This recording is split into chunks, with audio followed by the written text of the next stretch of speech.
저는 지난 나흘 동안 멕시코 나다니엘 센터에 가서 증축 현장을 돌아보고 왔습니다. 건축을 시작한 지 5개월밖에 안 되었는데 아주 공사가 잘 진행되고 있고요. 또 그곳에서 여전히 그 귀한 일들, 사람을 키우고 변화시키는 일들이 일어나고 있는 것을 확인하고 돌아왔습니다. 일주일 동안 이런 일들로 제가 시간을 보내야 되기 때문에 말씀을 준비할 수 없어서 오늘은 황의경 목사님께 말씀을 부탁을 드렸습니다. 아직 부임하셔서 성도들에게, 교우들에게 말씀을 아직 한 번도 못 하셨는데 이제 전체적으로 여러분들에게 말씀을 주실 텐데요. 우리 점점 그 이민 사회가 시대에 따라서 좀 변화가 되는데 과거에는 이곳에서 태어나거나 혹은 일찍 이민 온 젊은이들이 장성하면 그건 무조건 EM으로 가는 것으로 생각을 했습니다. 그런데 요즘에는 한국의 이 문화가 젊은이들에게 아주 매력적이기 때문에 젊은이들이 미국에 살면서도 이곳에서 태어난 아이들조차도 한국 문화를 배우려고 하고 한국 언어를 배우려고 하고요. 그래서 장성한 후에도 한인들이 모이는 그런 예배에 더 좋아하는 그런 분들이 점점 많이 생깁니다. 그래서 이런 분들을 위해서 교회가 준비해야 되겠다 해서 이제 우리 황의경 목사님을 모시게 되었습니다. 황의경 목사님은 1.5세로서 이곳에서 자라셨고요.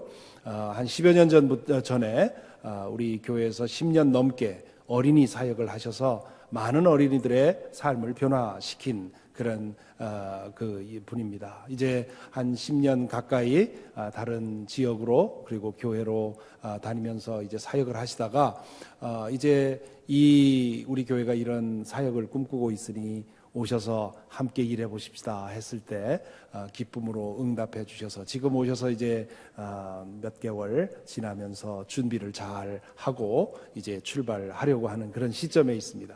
이제 나오셔서 문화를 초월하고 변혁시키는 복음이라는 그런 말씀을 주실 때 여러분 큰 은혜 받으시고요. 우리 1.5세들이 1세 어른들 앞에 설 때 얼마나 두려움이 있는지 모릅니다. 그건 본능적인 두려움이 있게 마련인데요. 꼭 어머니 아버지 앞에서 설교하는 것 같은 그런 마음 때문에 굉장히 두려울 겁니다. 여러분 환한 웃음으로 따뜻하게 박수로 맞아주시기 바랍니다.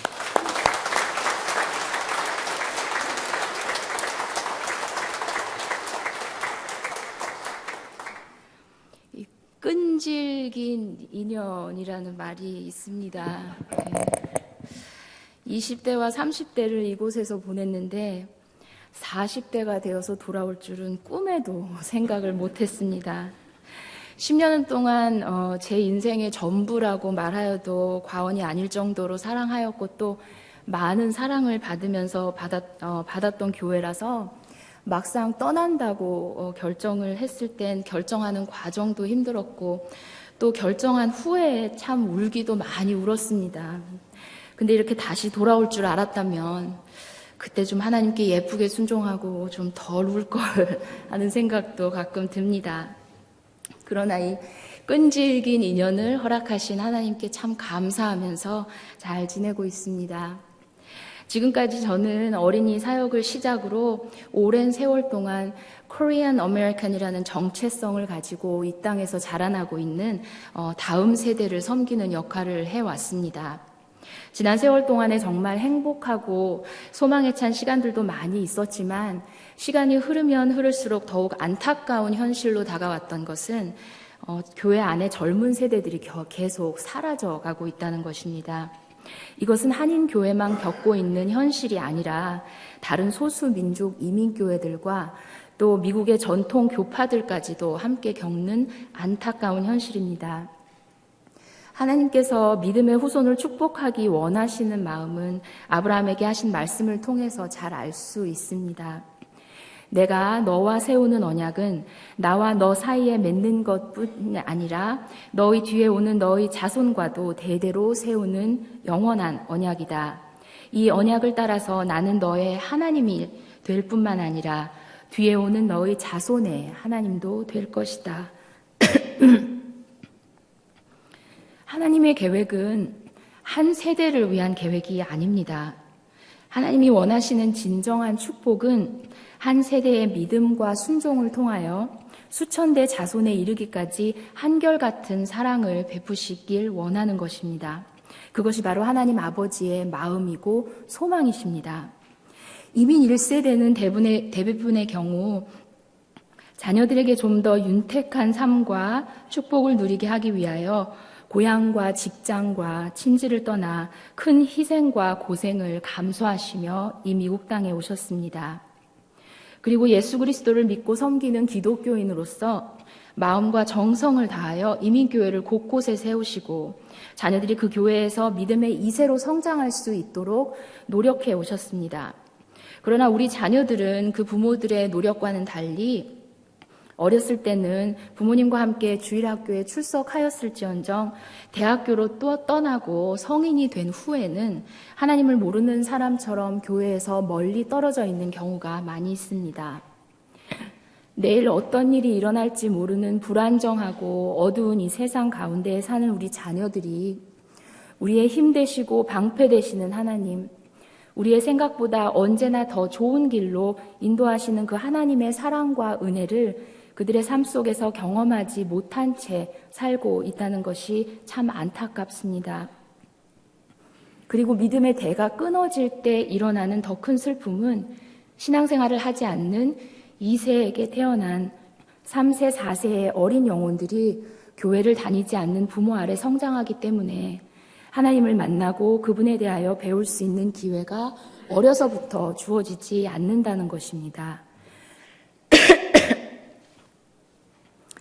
Silent Exodus, 즉 한인교회에서 조용히 출애굽하는 차세대를 일컫는 이 현상이 이미 오래전부터 일어나고 있어서 교파를 초월하여 많은 이민교회들이 이 상황에 대한 해결책을 찾고자 노력을 해왔습니다. 대부분의 교회들은 그 해결책으로 더 나은 환경을 만들어주면 되지 않을까 하여 수고와 땀에 헌금을 모아 교육관을 세우고 무리한 예산을 세워서라도 교육부를 담당할 사역자와 목회자를 추구하는 등 노력을 했습니다. 그러나 최상의 시설로 교육관을 지어도 영어권 청년들은 돌아오지 않았고 차세대 목회자들은 대부분 한인교회를 떠나고 있는 실정이기에 이러한 노력들이 차세대 사역을 성장시키는 해결책이 되지 못하고 있습니다. 도대체 어떻게 해야 지금 교육부 안에서 자라고 있는 어린 영혼들이 성장해서 한인교회를 떠나지 않게 하고 이미 떠난 이들을 다시 돌아올 수 있게 할 수 있을까요? 제가 지난 세월 동안 함께한 수많은 1.5세, 2세 사역자들, 어린이부터 청년에 이르는 여러 차세대들을 통해서 배운 것이 있습니다. 그들을 이곳에서 떠나게 하는 것은 자라면서 가정과 교회에서 경험하는 문화의 차이로 인한 상처와 절망 때문이라는 것입니다. 이미 미국에서 자녀를 키우신 분들은 경험하셨겠지만 1세와 1.5세, 2세와의 차이는 언어만이 아닙니다.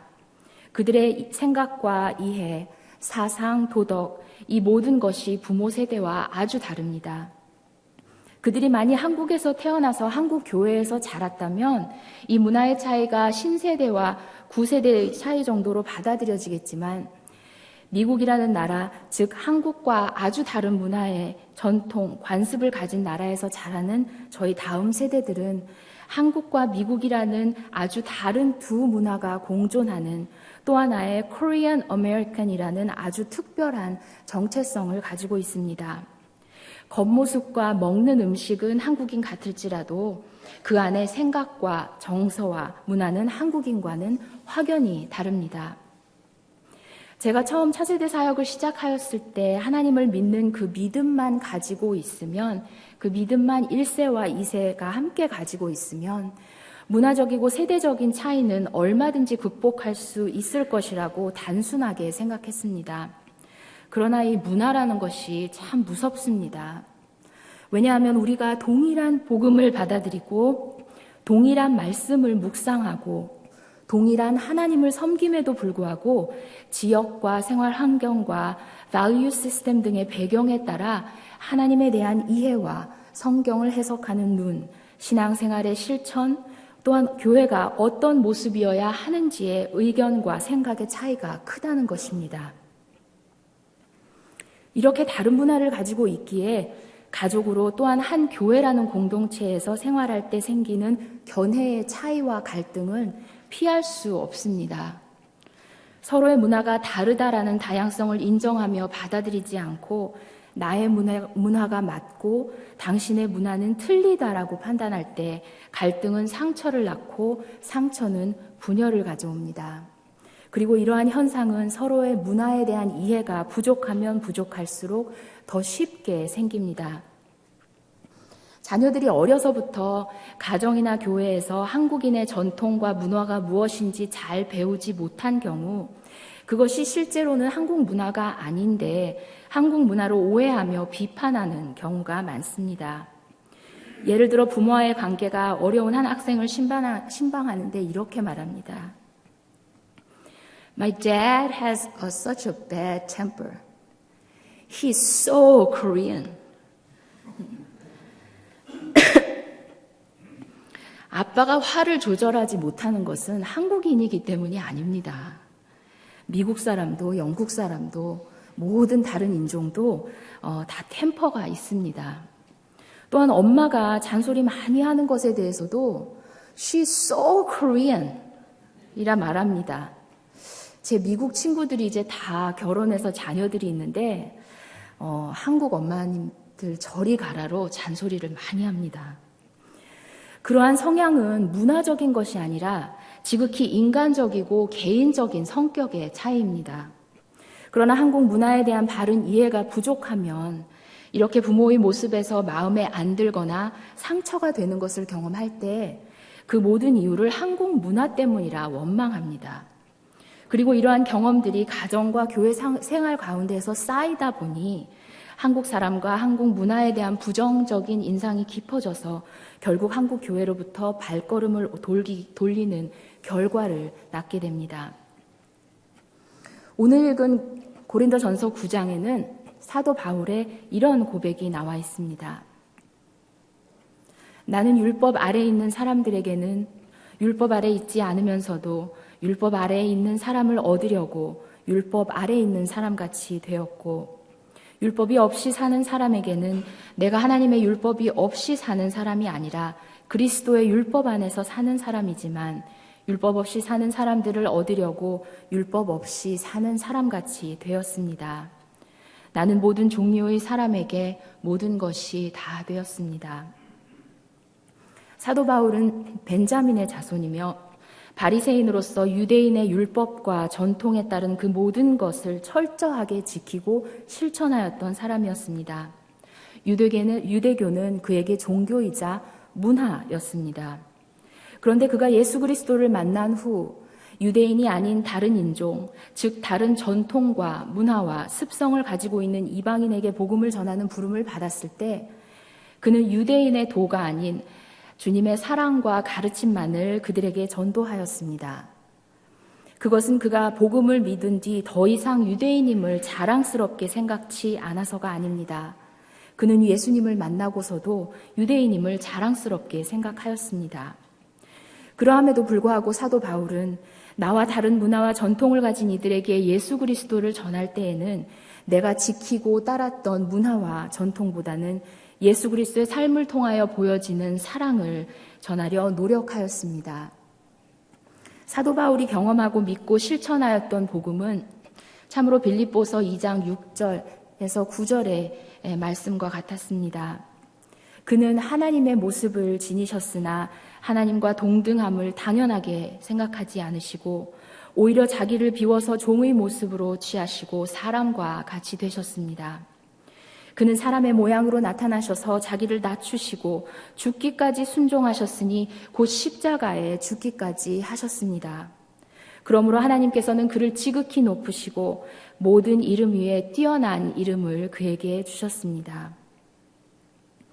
예수 그리스도는 하나님의 아들이시지만 자신을 낮추어 인간의 모습으로 오셨습니다.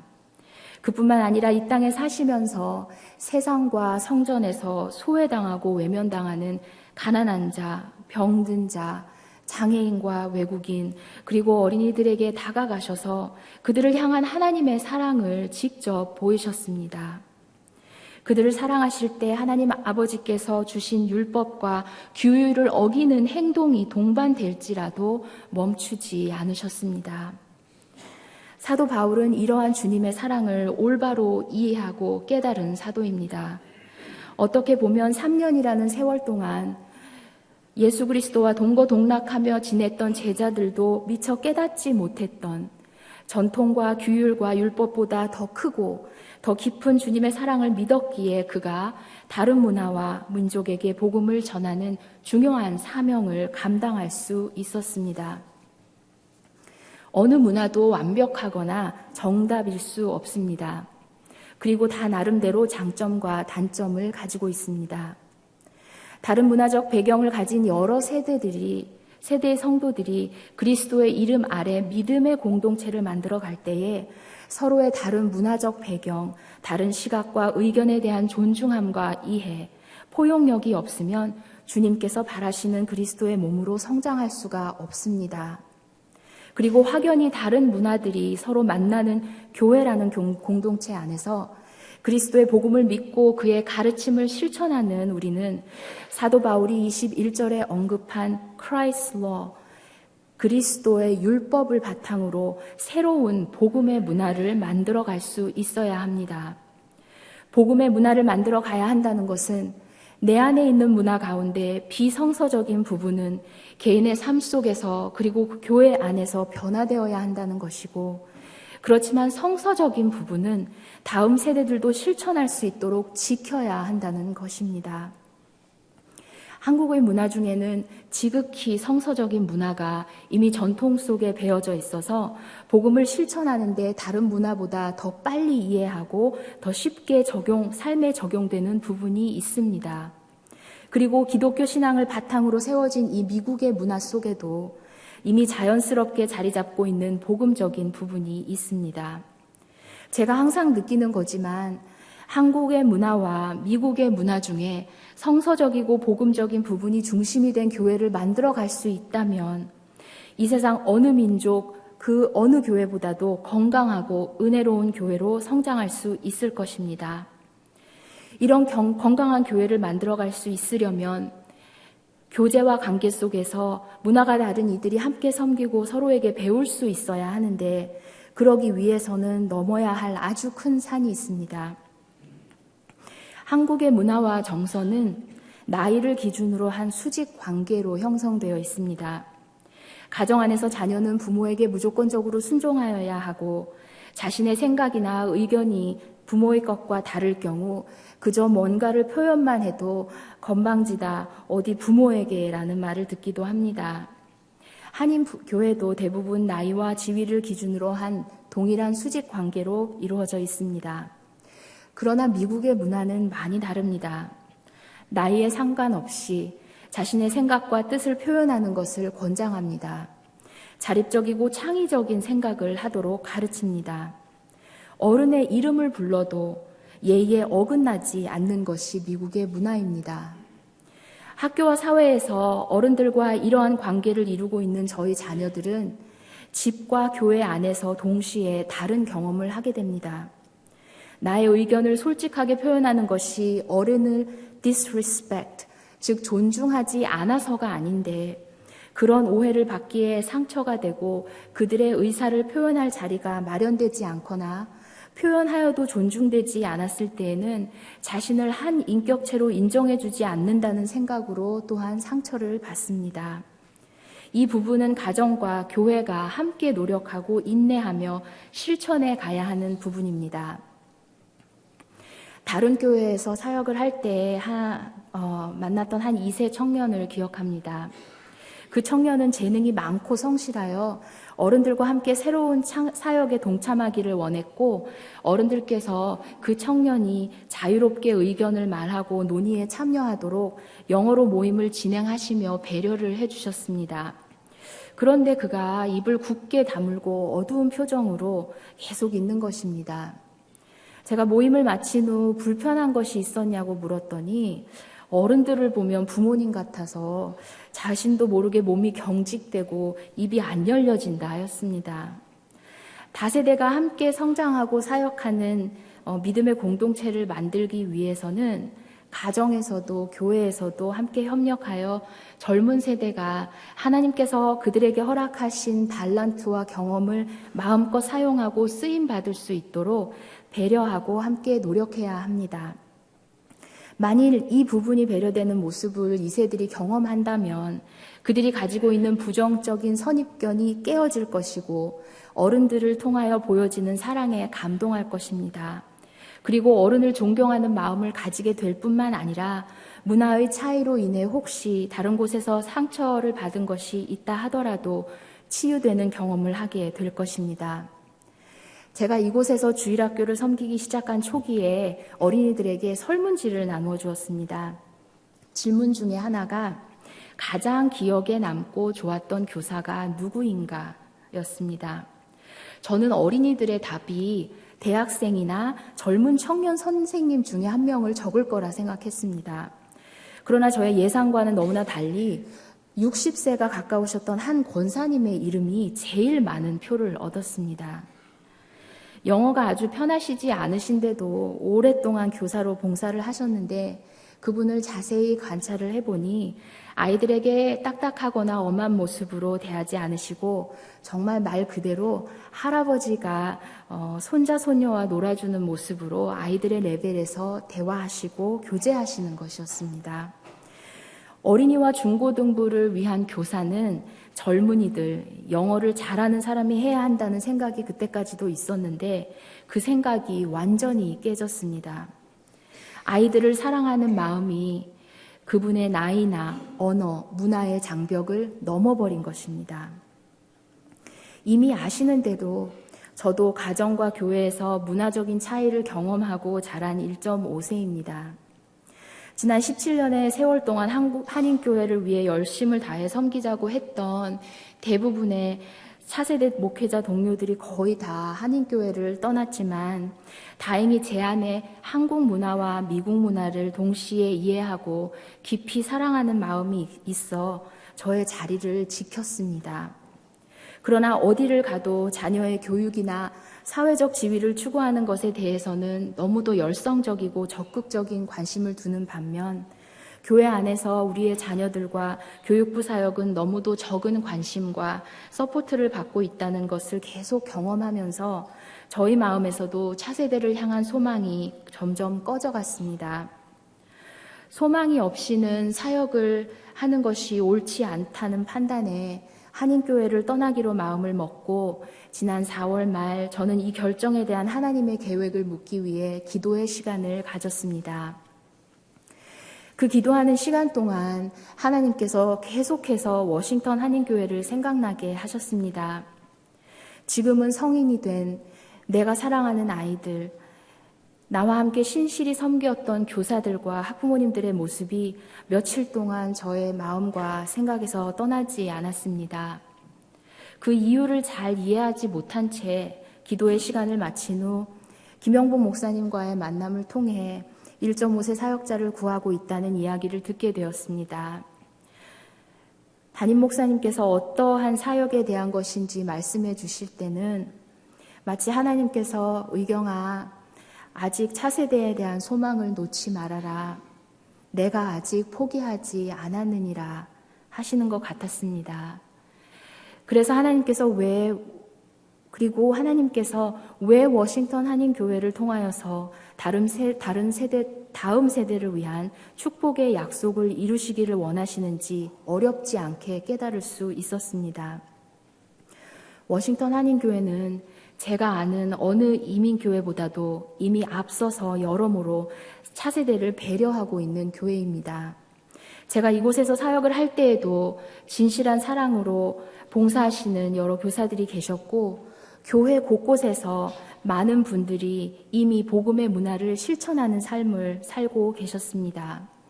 또한 예배를 위한 파워포인트를 모두 이중 언어로 준비하시고 설교를 영어로 번역하기 위해 며칠이나 일찍 설교 원고를 마치셔야 하는 담임 목사님으로부터 매 주말 번역하는 일로 수고하시는 분들의 노고와 배려는 다른 교회에서는 찾아보기 힘든 모습입니다.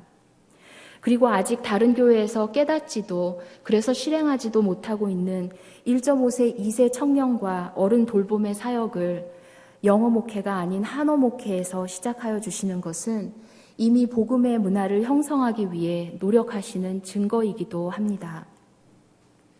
제가 7월 사역을 시작한 후 계속해서 예전의 학생들을 만나고 있습니다. 미국 교회를 다니며 열심히 신앙생활을 하고 있는 학생들도 있고 주일에 예배만 드리고 더 이상 참여는 하지 않고 있는 학생들도 있습니다. 그리고 예배드리지 않는 청년들의 수도 많은데 그들이 교회를 나가지 않는 이유가 하나님을 더 이상 믿지 않기 때문이 아닙니다. 그들 중 대부분은 아직도 하나님을 믿고 있습니다. 하나님을 아직 믿고 있다면 언어의 장벽이 없는 주위의 모든 좋은 미국 교회나 다민족 교회에서라도 신앙생활을 하면 좋은데 제가 그들과 나눈 대화들 속에 깨달은 것이 있었습니다.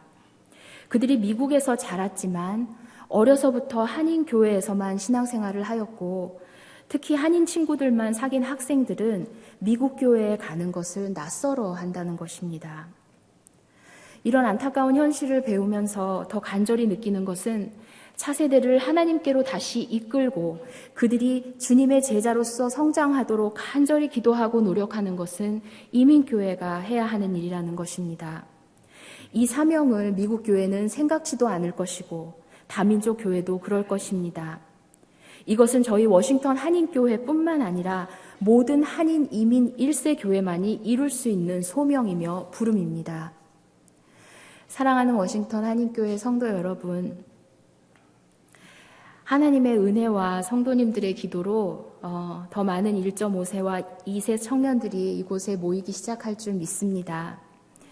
그들이 지나갈 때 따뜻한 눈길과 웃음으로 맞아주시고 혹시라도 깜짝 놀라실 정도로 이상한 복장이나 행색의 청년을 만나시더라도 찌푸리지 마시고 관대함과 포용으로 받아주십시오.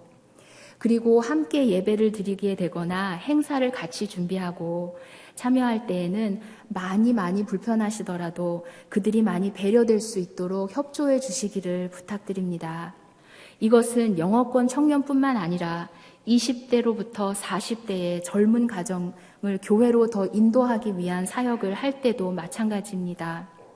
그들은 언어는 한국말을 사용하고 있지만 문화는 다른 세대입니다. 그들에 대한 배려도 함께 필요합니다. 복음의 문화를 만들어 간다는 것이 모두에게 힘겨운 도전이 되고 많은 인내와 참음이 필요하겠지만 그 열매로 인한 기쁨을 맛보시게 될 줄 믿습니다.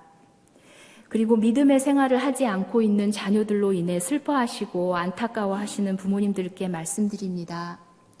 자녀를 주 안에서 사랑하시고 그들을 위하여 기도하신 여러분의 기도가 절대 헛되지 않습니다. 그리고 그들에게 하나님의 말씀을 가르쳤던 그 모든 사역자들과 교사들의 사랑과 헌신도 절대 헛되지 않습니다. 지금은 잠시 시들어 있을지라도 분명 하나님의 때에 그들의 믿음을 회복시켜 주실 줄 믿습니다. 진심으로 믿습니다. 그리고 저희 모두가 워싱턴 한인교회를 통하여서 꼭 그 하나님의 뜻을 이루는 데 사용될 수 있도록 기도해 주십시오. 갈라디아서 5장 6절의 말씀입니다. 그리스도 예수 안에는 할례를 받거나 안 받는 것이 문제가 되는 것이 아닙니다. 사랑으로 표현되는 믿음만이 중요합니다. 워싱턴 한인교회 모든 교인들의 사랑을 통해 표현되는 이 믿음이 복음의 문화를 만들어가는 데 귀하게 사용되기를 주님의 이름으로 축원합니다. 아멘. 다 함께 기도하시겠습니다.